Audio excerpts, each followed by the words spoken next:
검찰과 경찰이 이태원 참사 희생자와 피해자 450명의 계좌 내역에 대해서 강제 수사를 벌인 걸로 확인됐습니다. 뒤늦게 이 사실을 통보받은 피해자들은 또다시 고통에 시달리고 있습니다. 충남 아산시 의회 국민의힘 소속 시의원들이 지난달 호주 출장을 가서 캠핑카를 타고 다닌 걸로 확인됐습니다. 숙박료를 아끼려 그랬다고 해명했는데 일정엔 주요 관광지가 포함돼 있었습니다. 가짜 명품 138억 원어치를 팔아온 일당이 붙잡혔습니다. 지난 3년 동안 3,000명 넘는 사람들의 개인 통관 번호를 도용해서 해외에서 직접 배송하는 것처럼 속였습니다.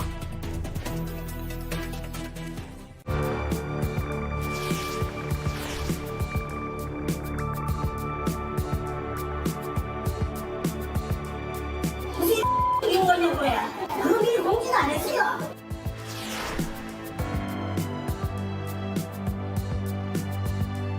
네, 죄송합니다. 마스크 끝났어요. 일주일에 이매 한도로 판매하겠습니다. 이마저도 보장을 장담할 수 없습니다.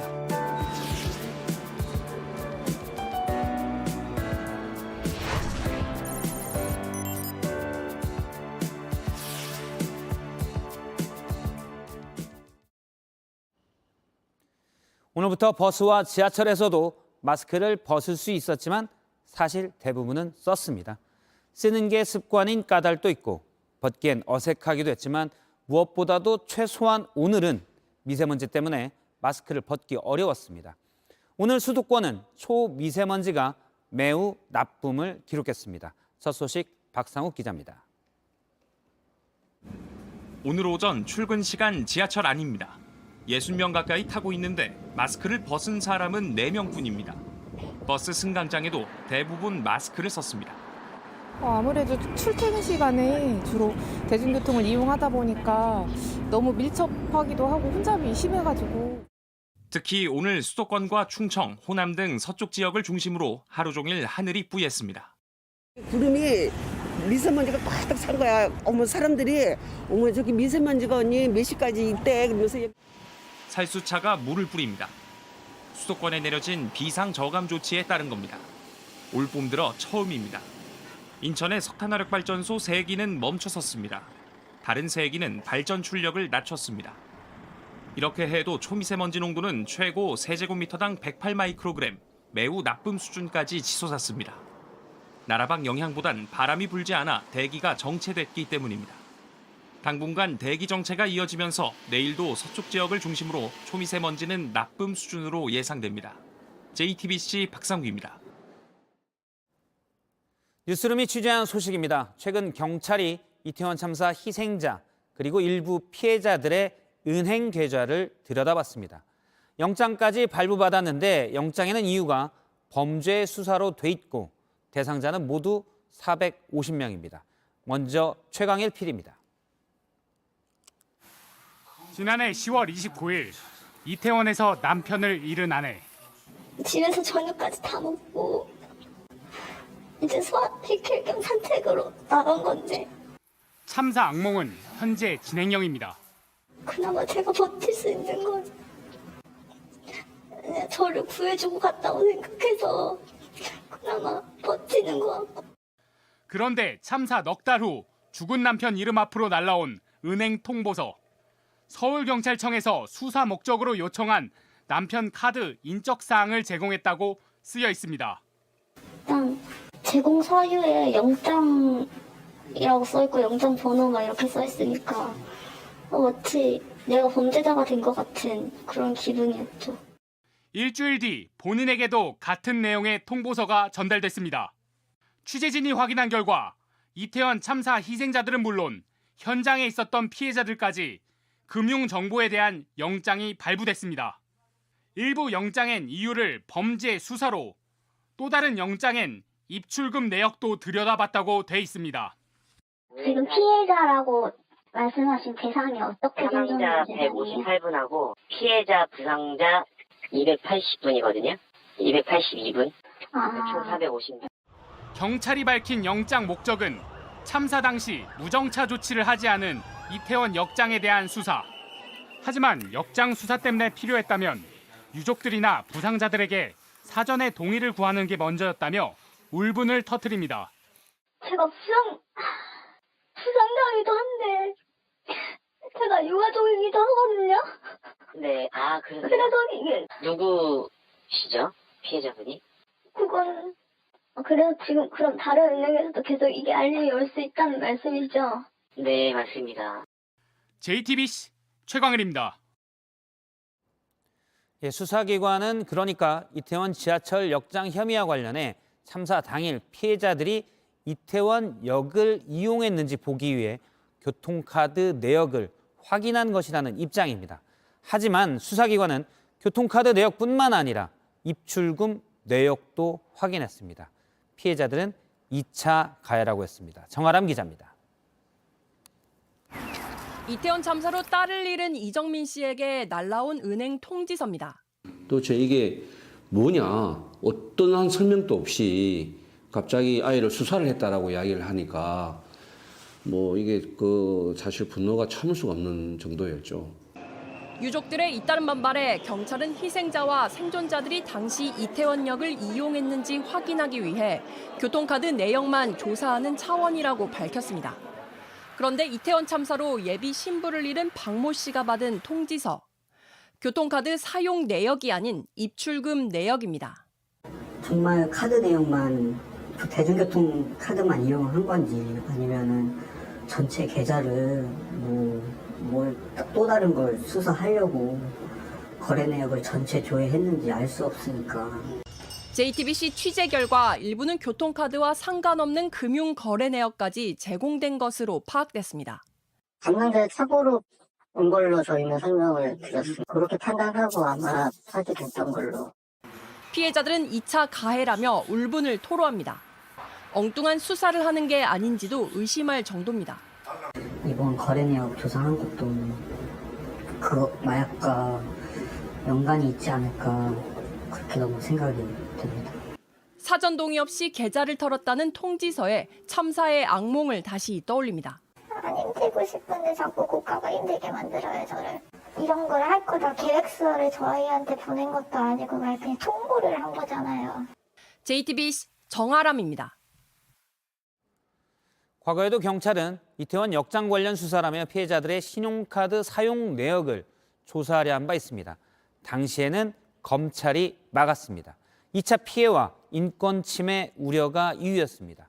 그런데 왜 그런지 이번에는 오히려 검찰이 수사 대상을 더 늘렸습니다. 이호진 기자입니다.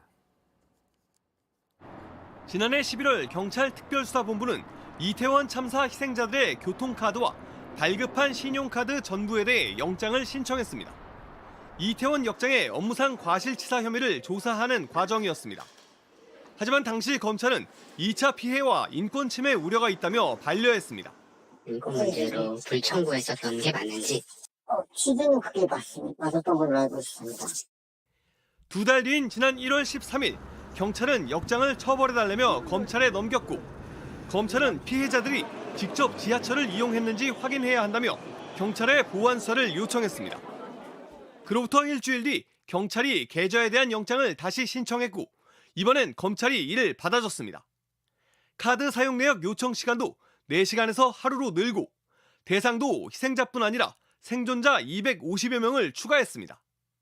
서울 서부지검은 JTBC 취재진에게 역장의 혐의를 확인하기 위해 불가피한 과정이었다고 밝혔습니다. 실제로 수사기관에서도 다 끝난 게 아니라고 말합니다. 그거는 지금 수사하고 재판 진행 중이기 때문에 그거는 명확히 끝났다고 볼 수는 없어요.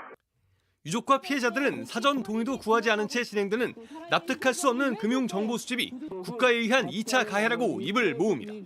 지금 유가족 협의회나 또는 우리 시민대책회의 쪽에 어떠한 사전 통보도 없이 일방적으로 이렇게 강제 수사를 하신 것인데 이거 자체가 우리 유가족분들에 대한 배려가 전혀 없고. JTBC 이호진입니다. 한일 정상회담이 끝나고 일본에서는 두 정상이 독도와 위안부, 후쿠시마 수산물 문제를 논의했다는 취지의 보도가 잇따랐습니다. 대통령실은 오늘 왜곡 보도라면서 강한 불쾌감을 나타냈습니다. 최수영 기자입니다. 대통령실이 한일 정상회담과 관련해 일본 언론이 확인되지 않는 보도를 한다고 강하게 비판했습니다. 대통령실 관계자는 근거도 없이 내질러 놓고 사실이 아니면 슬그머니 빠진다며 왜곡된 보도에 대해 외교 당국이 유감을 표시하고 재발 방지를 당부했다고 했습니다. 앞서 일본에선 기시다 총리가 정상회담에서 위안부 합의 이행과 후쿠시마 수산물 수입 규제 철폐를 요구했다거나 독도 영유권과 위안부 문제를 언급했다는 언론 보도가 잇따랐습니다. 대통령실은 독도와 위안부 문제는 전혀 논의된 적 없다는 기존 입장을 재확인했습니다. 독도는 거론된 적도 없다고 못 박았습니다. 다만 위안부 문제는 기시다 총리가 언급했는지 여부를 명확하게 밝히진 않았습니다.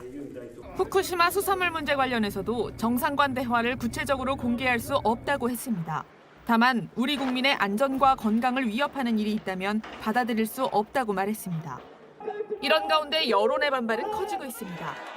역사교사 단체인 전국 역사교사 모임은 오늘 성명서를 내고 가해자 사과 없는 강제동원 해법안을 철회하라고 주장했습니다. 교토통신은 기시다 총리가 윤 대통령을 오는 5월 G7 정상회의에 초청했다고 밝혔습니다. JTBC 최수연입니다. 얼마 전 윤석열 대통령은 주 69시간까지 일하도록 하는 노동시간 개편안에 대해서 60시간 이상은 무리라고 말한 바 있습니다. 그런데 오늘 대통령실은 주 60시간 이상이 될 수도 있다며 또 다른 얘기를 했습니다. 노동시간 유연화에 대한 반발 여론이 커지는 가운데 정책 혼선만 더 부추긴다는 지적이 나옵니다. 강희영 기자입니다. 주 69시간까지 일하도록 한 노동시간 개편안을 놓고 여론이 악화되자 대통령실은 매주 69시간 일하는 게 아니고 급격한 장시간 노동을 할 가능성은 낮다며 재차 설명에 나섰습니다. 뭘로 따지면 현행 주 52시간제의 노동시간 총량에서 변함이 없고 분기나 반기로 가면 오히려 노동시간이 줄어든다는 겁니다. 그런데 이 과정에서 나온 설명이 또 다른 혼란을 낳고 있습니다. 앞서 윤 대통령은 사실상 주 60시간을 상한선으로 제시했습니다. 대통령께서는 연장 근로를 하더라도 주 60시간 이상은 무리라는 인식을 가지고 있습니다. 적절한 상한 캡을 씌우지 않은 것에 대해 유감으로 여기고 하지만 대통령실은 오늘 주 60시간 이상도 될 수 있다고 설명했습니다. 대통령실 고위 관계자는 60시간이란 숫자는 대통령의 개인적 생각이라며 국민 의견을 수렴하면 주 60시간 이상이 될 수도 있다고 밝혔습니다. 폭넓게 여론을 듣겠다는 취지였지만 부처는 물론 대통령실 내부에서도 정책 혼선이 빚어지고 있다는 지적이 나오고 있습니다. JTBC 강연입니다. 민주당이 이재명 대표가 재판에 넘겨지더라도 대표직을 유지하도록 의결하기로 방침을 세운 걸로 확인됐습니다. 민주당 당헌에 따르면 기소된 당직자는 곧바로 직무가 정지되지만 당무위원회에서 되살릴 수가 있습니다. 당무위 의장이 이 대표라서 셀프 구제 논란이 있었던 조항인데 실제로 이 대표가 기소되면 이걸 곧바로 적용하겠다는 겁니다. 이희정 기자입니다. 지난해 8월 민주당은 이재명 대표 취임을 앞두고 부정부패 혐의로 기소된 당직자의 직무정지를 규정한 당헌 80조를 수정했습니다. 정치 탄압 같은 부당한 이유가 인정되면 당무위원회를 거쳐 달리 정할 수 있다는 예외 조항을 추가한 겁니다. 이 대표가 당무위원회 의장이어서 셀프 구제, 방탄 논란이 일었습니다. 그런데 실제 당 지도부가 이 대표가 기소될 경우 즉시 당무위를 열고 예외 조항을 적용하는 방침을 세운 것으로 확인됐습니다. 오늘 오전 열린 비공개 당무집행회의에서 조정식 사무총장이 대표직 정지를 고려하지 않겠다는 뜻을 전한 겁니다.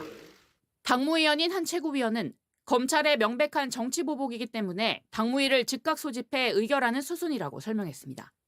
이 대표가 직접 당무위에 참석할지는 아직 정해지지 않았습니다. 대표님, 이번 주에 기소한다고 그러는데요. 좀 어떻게 보실까요? 한 비명계 의원은 셀프 구제가 현실화될 경우 방탄정당 부담만 더 커질 것이라고 비판했습니다. JTBC 이희정입니다. 충남 아산시 의회 소속 국민의힘 시의원들이 지난달 10박 12일 동안 호주로 출장을 다녀왔습니다. 저희가 일정을 파악해보니 대부분 유명 관광지였고 또 캠핑카를 타고 다녔던 걸로도 확인됐습니다. 국민 세금으로 사실상 해외 캠핑 여행 다녀온 거 아니냐 하는 지적입니다. 최규진 기자의 보도입니다. 국민의힘 충남 아산시 의원들이 온천욕을 하는 모습입니다. 지난달 5일부터 16일까지 10박 12일간의 호주 출장에서 찍은 사진입니다. 호주의 복지, 문화 정책 등을 경험하고 국내 적용법을 모색한다는 취지입니다. 이들이 항공료와 체재비 등으로 지급받은 금액은 1인당 450만 원. 그런데 JTBC 취재 결과 일정 대부분을 캠핑카를 빌려 타고 다닌 걸로 확인됐습니다. 시드니 오페라 하우스나 온천, 해안도로 등 유명 관광지도 포함됐습니다. 이들은 캠핑카를 통해 현지인들과 만날 수 있는 체험을 했다며 숙박비가 저렴해서 캠핑카를 이용했다고 해명했습니다. 호주 같은 경우는 이제 거리감이 있어가지고 일부러 캠핑카를 한 거예요. 숙박을 만약 호주를 하게 되면 금액이 더 배로 비싸지는 거예요. 비교 경쟁을 하다 보면은 아실 거예요. 여행을 가보셔도 아실 거예요. 관광지가 포함돼 외유성 출장이 아니냐는 지적도 사실과 다르다고 주장했습니다. 이거는 생각하는 부분마다 달라요. 외유성 이런 건 아니었다는 말씀. 외유성 이런 건 아니었다는 말씀. 외유성이 뭐예요? 호주 시드니나 멜버른 한번 검색을 해보세요. 그러시면 아실 거예요. 하지만 취재가 시작된 뒤 제출한 공식 보고서엔 현지 전문가나 시의원 등을 만난 내용은 없었고 캠핑카 사진도 제출하지 않았습니다. 어이가 없는 거죠. 자기들의 신기한 경험, 완전히 관광성 이런 경험을 위해서 간 거밖에는. JTBC 최규진입니다. 스위스 최대 은행인 UBS가 위기에 빠진 크레딧 스위스 은행을 전격 인수하기로 했습니다. 실리콘밸리 은행 파산 사태 여파로 전 세계 금융시장이 요동치는 가운데 일단 급한 불을 끈 건데 다음에는 어디가 될지 여전히 불안감이 가시지 않고 있습니다. 워싱턴에서 김필규 특파원입니다. 일요일이었지만 스위스 대통령이 중대 발표를 위해 직접 기자들 앞에 섰습니다. The Federal Council is therefore confident that in this difficult situation, the takeover of Credit Suisse by UBS is the best solution for restoring the confidence that has been lacking in financial markets recently. 지난주 크레딧 스위스는 미국발 은행 위기의 여파로 돈이 빠져나가면서 파산 위기를 맞았습니다.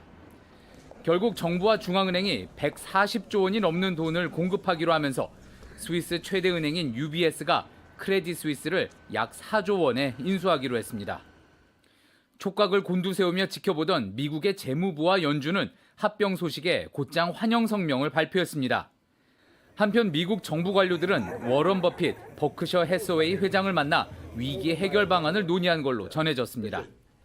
2008년 금융위기 때도 그랬던 것처럼 버핏이 직접 지역은행에 투자해 자금을 댈 수 있다는 이야기가 나옵니다. 실리콘밸리 은행 사태가 터진 지난 주말엔 정부가 예금 전액 보호라는 전례 없는 조처로 증시 폭락을 막았습니다.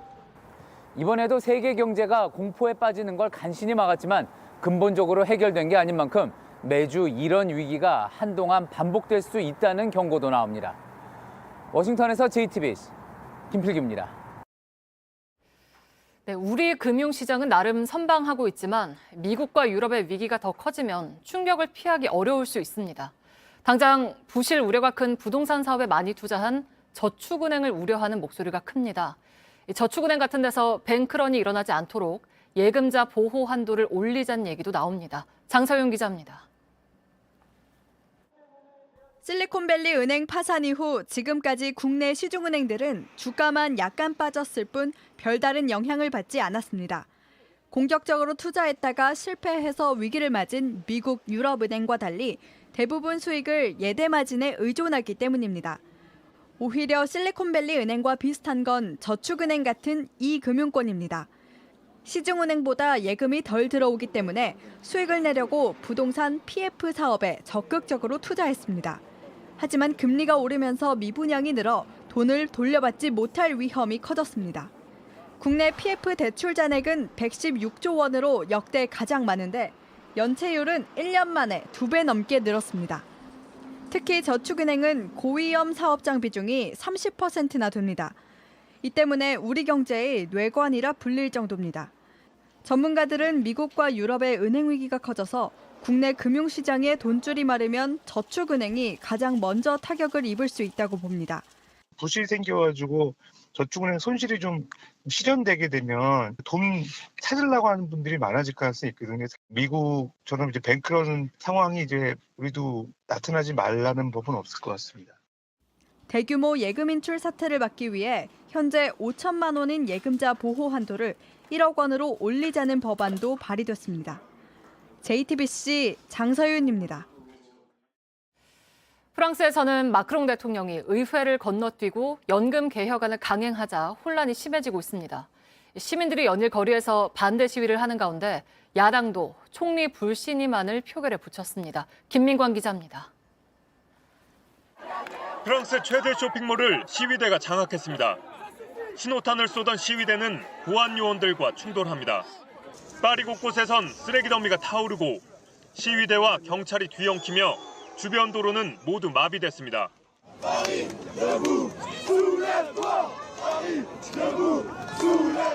현지 시간 16일 마크롱 대통령이 의회를 건너뛰고 표결 없이 연금 개혁안을 단독 추진하기로 하자 반정부 시위는 한층 더 뜨거워졌습니다.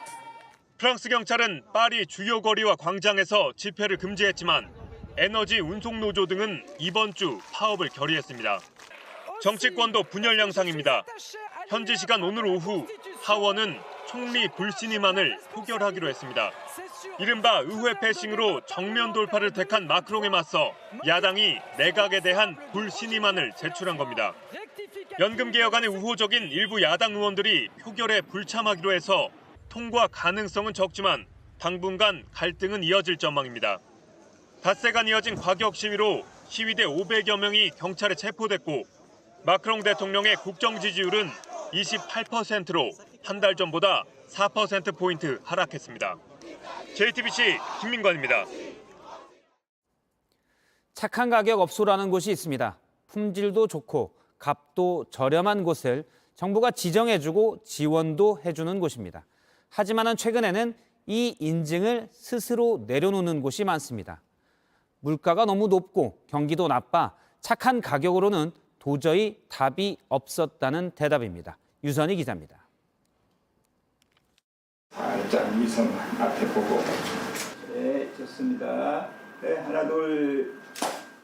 서울 방학동에서 35년째 사진관을 운영 중인 유홍열 씨. IMF 때보다도 지금이 더 힘들다고 했습니다.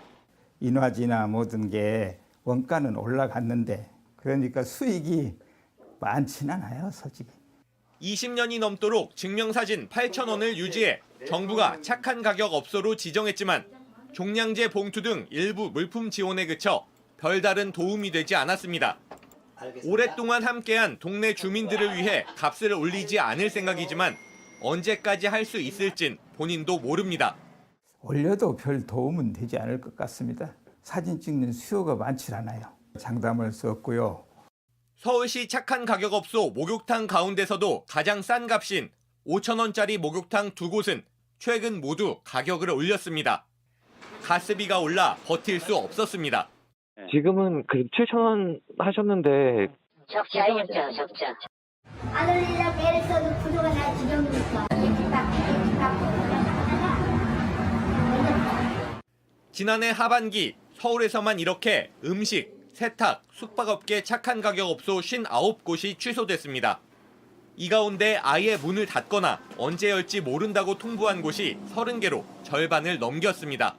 JTBC 유선입니다. 특히 음식점들은 요즘 급격히 오른 채소값의 울상입니다. 고추나 양파값이 오르면서 중국집은 곱빼기 가격을 올렸습니다. 채소값 인상에 가장 고민이 큰 곳은 바로 쌈밥집입니다. 최연수 기자입니다. 20년 이상 된 쌈밥집 벽에 편지가 붙었습니다. 치솟는 채소값을 감당하기 어려워 칼국수 등으로 메뉴를 바꾸려 한다며 손님들에게 의견을 묻는 겁니다. 15,000원 올렸는데도 이게 계속 물가는 상승되다 보니까 도저히 안 되겠다. 지난해와 비교하면 양파는 3배, 청양고추는 2배가량 올랐습니다. 가스비가 오르면서 비닐하우스의 난방비가 급등하고 도미노처럼 채소 가격까지 일제히 오른 겁니다. 양파와 고추가 빠질 수 없는 중국 음식 가격도 요동쳤습니다. 대표 메뉴인 자장면과 짬뽕 가격을 올리면 손님이 줄어들까 고심하던 사장님은 결국 곱빼기 가격을 올리기로 했습니다. 너무 비싸다고 평이 많아요. 우리도 힘든데 손님들도 힘들다고 하니. 중식당을 30년째 운영한 사장님은 올 여름을 고비로 봤습니다. 막 화날 정도로 올랐어요. 해물보다 고기보다 야채가 더 비싸요, 이제. 최근 6명이던 주방 직원을 반으로 줄였습니다. 메뉴를 바꾸거나 가격을 올리지 못해 조금이라도 가격이 싼 채소를 찾는 음식점도 있습니다. 그 미나리가 너무나 많이 올라서 저희가 어떻게 해야 될까 생각하다가 쑥갓으로 대처를 했어요. JTBC 최연수입니다. 얼마 전 인천에서는 한 가족 5명이 숨진 채 발견된 사건이 있었죠. 남편이 아내와 자녀들을 살해하고 스스로 목숨을 끊은 자녀 살해 후 극단 선택 사건으로 추정됩니다. 매년 우리나라에서는 이런 사건이 20건가량 일어납니다. 어떤 대책이 필요한지 최승훈 기자입니다. 검은 옷을 입은 여성은 국화꽃 몇 송이를 내려놓습니다. 닫힌 문 앞엔 과자와 사탕, 아이들이 좋아했을 음료수가 놓였습니다. 지난 18일 이 집안에서 아이 셋이 숨진 채 발견됐습니다. 이쁘게 생겼어야지. 집 앞에 주차된 차량 안에는 그림 편지가 그대로 남았습니다. 삐뚤한 글씨로 엄마 사랑해라고 썼습니다. 아이가 남긴 마지막 말입니다. 화목했어요, 착해요. 숨진 아이들의 부모는 5년 전 이곳에 신혼집을 마련했습니다. 친구들과 친구들하고 매일 고기 파티하고 그랬는데 옥상에 애들 풀장 만들어준다고 애들도 참 활발했었는데. 하지만 최근 경제 사정이 나빠졌습니다. 재산하니까 분양을 받았는데 지금 경기가 이러니까 저희도 혼나겠고 이건 안 팔리고 금리 오르고 애가 셋이잖아요. 부업과 주식 투자에도 나섰지만 빚은 더 늘었습니다. 경찰은 남편이 아내와 아이들을 살해한 뒤 스스로 목숨을 끊은 것으로 보고 있습니다. 매년 20명 정도의 부모가 이런 일을 벌인 걸로 조사됐습니다. 가장 큰 이유는 먹고 살기 어려워서입니다. 자녀를 소유물로 생각하는 인식, 홀로 남겨졌을 때 아이들의 인생이 극도로 불행하고 힘들 것이라는 확신을 널리 깔려 있기 때문입니다. 전문가들은 사회가 함께 아이를 키우는 부조가 마련돼야 이런 비극을 막을 수 있다고 조언합니다. JTBC 최승훈입니다. 얼마 전 강남의 한 아파트 단지에서 70대 경비 노동자가 극단적인 선택을 했었습니다. 이곳 관리 책임자가 갑질하는 정황이 담긴 녹취 파일을 저희가 입수했는데 그 안에는 자신의 말을 따른 사람은 살아남을 것이고 반발하면 걸러낼 것이라는 내용도 있었습니다. 윤정주 기자입니다. 경비 노동자 70여 명이 한자리에 모였습니다. 지난주 이 아파트에서 일하다 숨진 70대 박모 씨의 동료들입니다. 유족에게 사죄하고 즉각 물러나라! 물러나라! 물러나라! 물러나라! 취재진은 관리 책임자의 갑질 정황이 담긴 녹취 파일을 입수했습니다. 특정 경비 노동자를 해고하라고 지시하는데 내가 오늘까지 해서 교체를 빨리 하라는 소리를 내가 인사는 협의가 필요하다고 하자 이렇게 반박합니다. 긴장을 기도하면서 사람이 한 년이다. 그걸 구조를 알고 따라준 사람은 살아난 것이고 그걸 반발하고 거기에서 해준 사람은 다 걸려되는 거예요. 숨진 박모 씨에 대해서도 언급합니다. 그렇겠습니다. 제가 여기까지만 열심히 하시겠습니다. 일단 보이시겠지. 동료들은 박 씨가 가까스로 강등을 면한 뒤 갑질에 더 취약해졌다고 말합니다. 약자가 돼버렸어.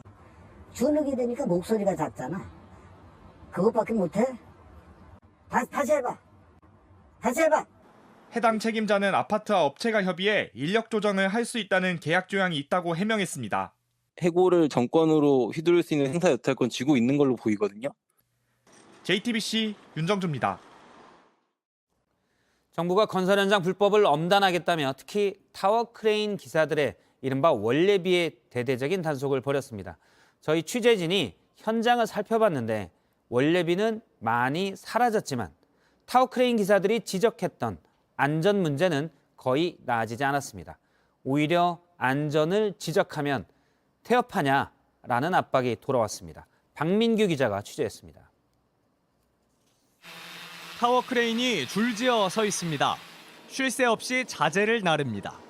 2명이 내려봤습니다. 1명은 무전기를 들었습니다. 다른 작업을 하면 안 되는 신호수입니다. 원칙적으로는 3명이 1조가 돼갖고 이제 작업을 하게 돼 있습니다. 근데 아까 보신 것처럼 이제 보통 신호수가 줄거리 작업자랑 같이 병행해서 작업하는 경우가 이제 비일비재한 거죠. 대형 거푸집을 옮기는 것도 타워 몫입니다. 당장 떨어질 듯 흔들리는데 안전장치는 없습니다. 그 위에서 해체 작업을 합니다. 지상에선 수십 미터에 달하는 거푸집을 그대로 넘어뜨립니다. 바람이 불고 눈발이 날려도 작업은 이어집니다. 원래비를 받는다는 이유로 건설사도 기사들도 눈 감아온 위험 작업입니다. 정부는 이 돈을 문제 삼았습니다. 기사들은 이 돈 안 받고 안전하게 일하겠다고 했습니다. 그러자 정부는 태업이라고 압박했습니다. 원청사의 어떤 허락이나 이런 거 없이 타워 조종사가 스스로 판단해서 중지하거나 이럴 경우에는 정지에 처해질 수 있다.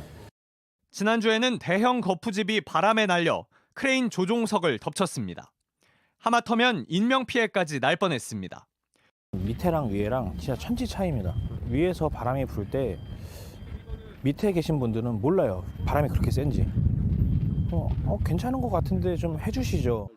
태업으로 몰릴까 하는 걱정에 위험 작업에 내몰리고 있다고 노동자들은 입을 모았습니다. JTBC 박민규입니다. 건설 현장의 안전은 왜 이처럼 지키기 어려울까? 현장 노동자들은 소속 회사 따로, 지시하는 사람 따로인 복잡한 하청 구조 때문이라고 합니다. 박민규 기자가 이어갑니다. 원래비 근절 선언 뒤에도 노사 갈등은 그대로입니다. 준법 근로하는 기사는 쓰지 않겠다는 업체까지 등장했습니다. 52시간을 지키겠다는 이유로 채용을 거부하고 위험 작업을 안 하겠다는 이유로 채용을 거부하고 교섭 자체가 되지 않는 상황입니다. 현장의 안전을 담보할 수 없는 이유는 또 있습니다. 건설 현장이 안전해지려면 이 문제 살펴봐야 합니다. 하청에 재하청을 주는 불법 다단계 구조입니다. 조희선 씨는 30년 넘게 타워 크레인을 몰았습니다. 그런데 소속된 곳 따로, 일하는 곳 따로입니다. 임대사에서는 이제 저희한테 월급을 주는 그런 저에게 배사가 되는 거고요. 이제 이를 지시를 원청에서 받고. 시공사는 전문 건설 업체에 하청을 줍니다. 여기에 타워 크레인, 토목과 기계, 전기 등 여러 갈래로 또 내려갑니다. 타워 기사들은 이런 재하청 구조 속에서 다른 업체 지시를 받습니다. 불법 작업을 지시하고 원청이나 단종사 그 사람들은 어떻게 제재할까요? 지시한 대로 한 사람이 죄가 다 덮어쓰이고 악마화되고. 공사 기간이 길어지면 갈 길 바쁜 건설사들도 피해를 봅니다. 노동자만 비난하는 걸 넘어 원하청 노사와 정부가 머리를 맞대야 합니다. JTBC 박민규입니다.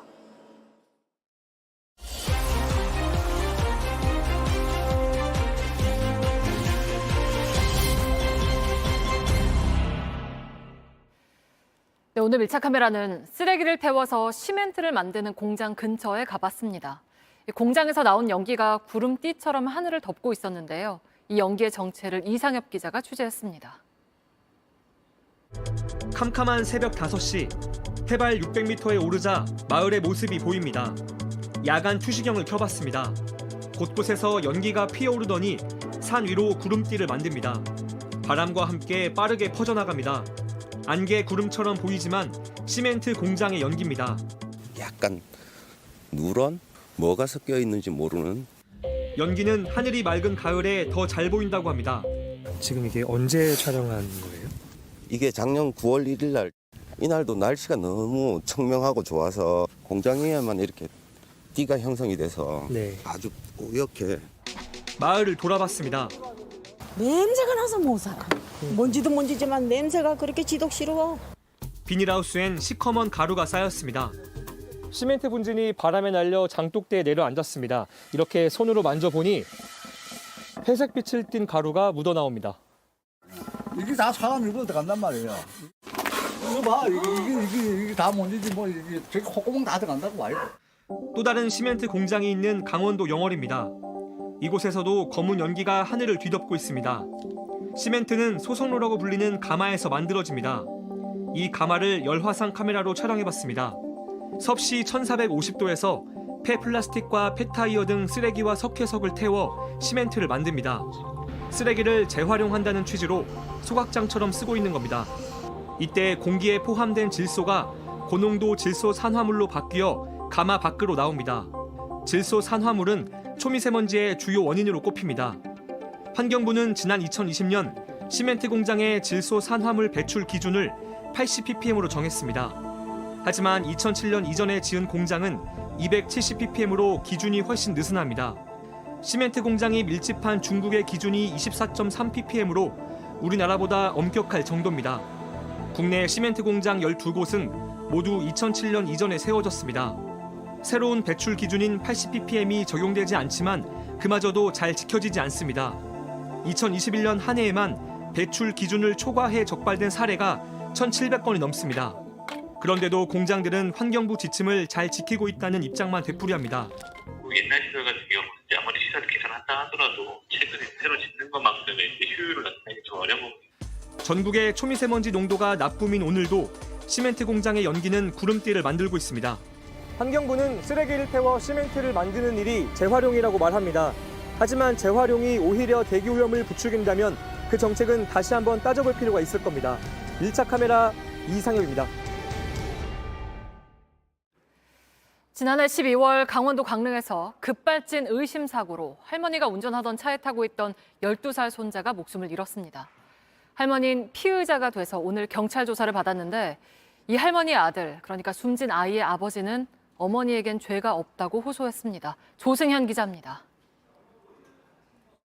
굉음을 내며 차량이 내달립니다.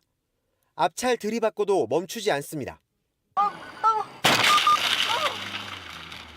아이고 이게 왜 안 돼? 차량은 30초 만에 600m를 질주합니다. 중앙분리대를 넘어 건너편 수로에 떨어집니다.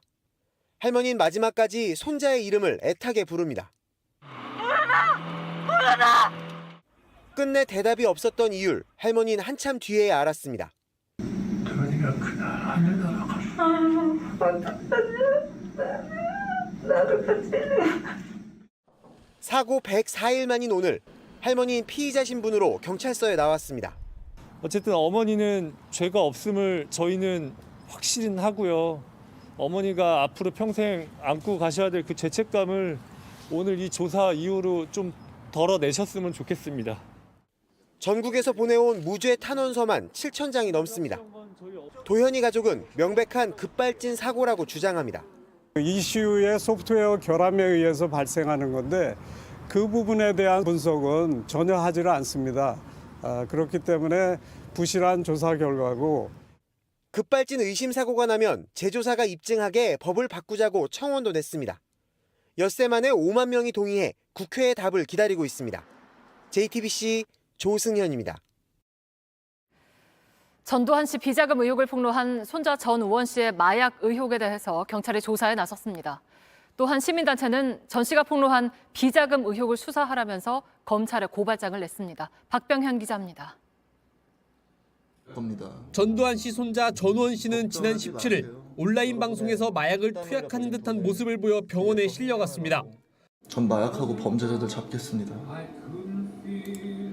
범죄자들 중에 저도 있기 때문에 저부터 잡히겠습니다. 전우원 씨는 지난 13일부터 전두환 씨 일가의 비자금 의혹에 대해 폭로했습니다. 또 본인은 물론 자신의 주변인들도 마약을 투약했다고 주장했습니다. 경찰은 마약 의혹에 대해 조사에 나섰습니다. 미국 주재관을 통해 전 씨의 현재 상태를 확인했고 전 씨 주변인들의 소셜미디어 계정에 대해 압수수색 영장을 받았습니다. 다만 해외 소셜미디어 회사가 수사에 협조할지는 미지수입니다. 한편 한 시민단체는 전두환 씨의 비자금 의혹을 수사하라며 검찰에 고발장을 냈습니다. 2013년 환수팀까지 꾸려 대대적인 수사에 나섰던 검찰이 재수사에 나설지는 아직 확실하지 않습니다. 당시 전두환 씨 장남 전재국 씨가 가족을 대표해 각서까지 작성하며 추징금을 내겠다고 했지만 아직 900억 원을 안 낸 상태입니다. 전 씨 일가가 연희동 별채 압류를 취소해달라며 낸 소송의 판결문을 확인해보니 전 씨 며느리 측은 각서에 포함된 재산 목록에 가족들 서명이 없다며 입장을 바꿨던 것으로 확인됐습니다. JTBC 박병현입니다. 이른바 짝퉁을 팔아온 일당이 붙잡혔습니다. 시가로 138억 원 어치인데 3,000명 넘는 사람들의 개인 통관 번호를 도용해서 개인이 해외에서 직접 구입하는 것처럼 속였습니다. 윤재열 기자입니다. 백화점 명품관에서 볼 수 있는 신발과 모자 등이 쌓여 있습니다. 상자까지 똑같이 만든 가품들, 이른바 짝퉁입니다. 샤넬 모자. 그 어디서 판매하는데? 가짜 명품 2만 6천여 점을 중국에서 몰래 들여와 판 일당 7명이 적발됐습니다. 시가로 138억 원 상당입니다.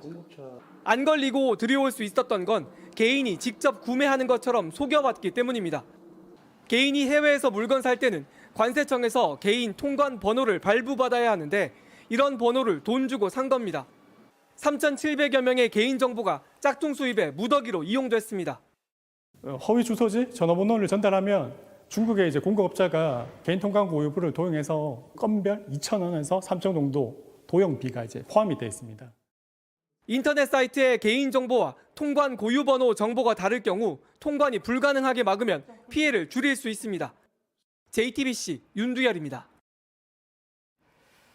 3전 4기 끝에 국내 첫 민간 발사체인 한비 TLV가 브라질에서 발사됐습니다. 목표 궤도에 잘 올랐는지는 내일 새벽에 알 수 있다고 합니다. 모바일 이슈 시작합니다.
많은 말이 있었던 한일 정상회담 이후에도 많은 말들이 나오고 있습니다.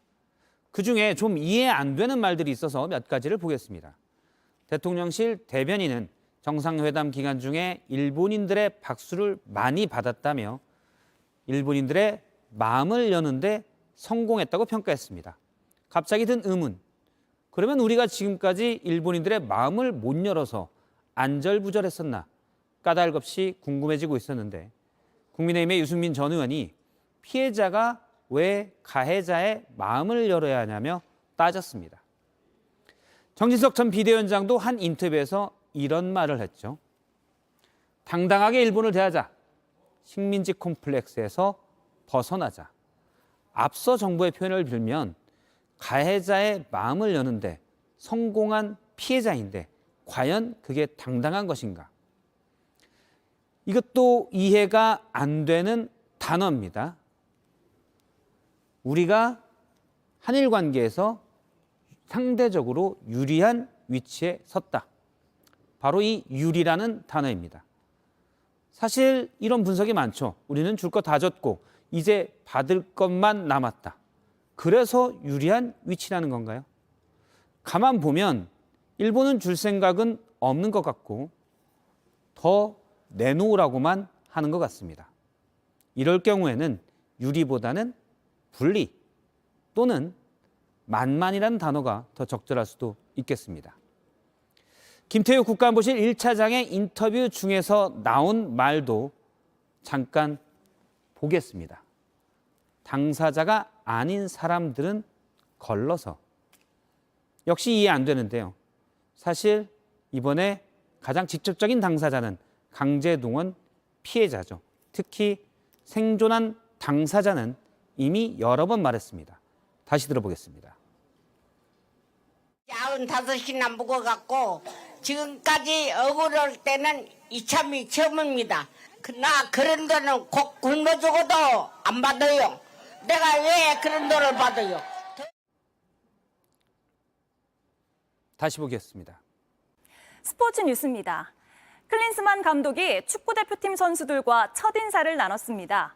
손흥민 선수도 조금 전 합류했는데요. 현장에선 설렘과 기대, 웃음이 넘쳤습니다. 최하원 기자가 다녀왔습니다. 축구대표팀이 넉 달 만에 다시 모였습니다. 환영해준 팬들에겐 특별한 추억을 선물했고 훈련장에선 장난도 치며 몸을 풀고 분위기를 끌어올렸습니다. 세계적인 공격수 클린스만 감독과의 첫 만남엔 기대감을 드러냈습니다. 아까 이제 오면서 그냥 잠깐 유튜브로 좀 쳐서 이제 골 넣으시는 거 이제 몇 장면 봤는데 결정력이 너무 좋으셔서 좀 그런 부분을 많이 배우고 싶습니다. 아시안컵 우승, 그리고 1대 0보다 4대 3을 추구하는 공격 축구를 각오한 클린스만에 자신감으로 답했습니다. 저희가 또 이루지 못할 산은 아니라고 생각하거든요. 골을 안 먹고 내 골 넣으면 가장 좋지 않을까요? 네. 훈련 시간부터 오전으로 앞당겼습니다. Then you have always the option to do another training session. To do the first one, and if the first one covers it all, we're all good. Then you can go in the afternoon for coffee.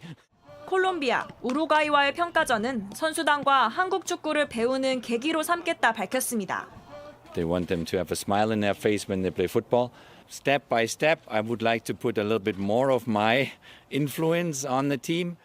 공항에 몰려든 인파 속 입국한 손흥민도 곧장 합류했고 김민재와 이강인 등 나머지 유럽파 선수들도 차례로 입소합니다. JTBC 최하은입니다.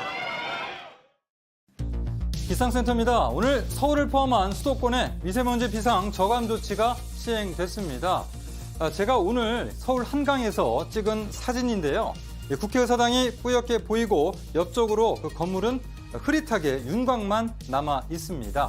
미세먼지와 안개가 뒤섞이면서 오늘 아침 출근길엔 서해안을 중심으로 가시거리가 200m도 채 안 되는 곳도 있었는데요. 마스크를 쓴다지만 미세먼지를 피하기 어려운 부분이 있습니다. 바로 머릿속 두피입니다. 그래서 준비했습니다. 자, 두피 관리의 기본은 씻기인데요. 머리를 감지 않으면 두피와 모발에 붙어있던 먼지가 모공을 막을 수 있습니다. 또 드라이를 쓴다면 찬바람으로 충분히 말려야 하는데요. 미세먼지로 예민해진 두피를 뜨거운 바람으로 말리면 더 자극을 주게 됩니다. 또 두피가 축축한 채로 오래 놔두면 세균이 증식하기 쉽습니다. 아울러 머리는 아침과 밤 언제 감을지 고민이라면 밤에 감으시라고 권해드립니다. 외출 후 집에 돌아오면 그동안 쌓인 먼지와 땀 등이 두피와 모발에 붙어 있기 때문인데요. 다만 너무 과도하게 머리를 감게 되면 탈모를 부른다는 것도 염두에 두시기 바랍니다. 이어서 자세한 내일 날씨 전해드립니다. 내일도 중부지방과 전북 등 서쪽 지역 중심으로 공기질이 탁하겠습니다. 따뜻한 남서풍이 유입되면서 내일은 서울 낮 기온이 21도까지 오르는 등 오늘보다 많게는 4, 5도 오르겠습니다. 내일은 이 중부지방 중심으로 맑은 날씨가 이어지고 남부지방은 조금 흐리겠습니다. 남해안과 제주도에서는 빗방울이 떨어지는 곳도 있겠습니다. 아침 기온은 서울 5도, 전주 6도 등 오늘보다 2도에서 6도가량 높겠습니다. 낮 기온은 서울 21도, 광주 23도, 대구 22도 등 20도를 웃도는 곳이 많겠습니다. 네, 주간 날씨 보시면 이 목요일까지는 높게 기온이 치솟는 곳이 많겠고요. 그러다가 주말 이후에는 다시 또 기온이 이렇게 떨어지면서 기온의 널뛰기가 심하겠습니다. 지금까지 기상센터였습니다. 네, 잠시 후 뉴스룸 D가 유튜브로 이어집니다. 박원석 전 의원, 장성철 소장과 함께 대통령실이 강조하는 방일 성과를 평가하고 다시 논란이 되고 있는 민주당 당헌 문제도 짚어보겠습니다. 네, 오늘 뉴스룸은 여기까지입니다. 시청해주신 여러분 고맙습니다.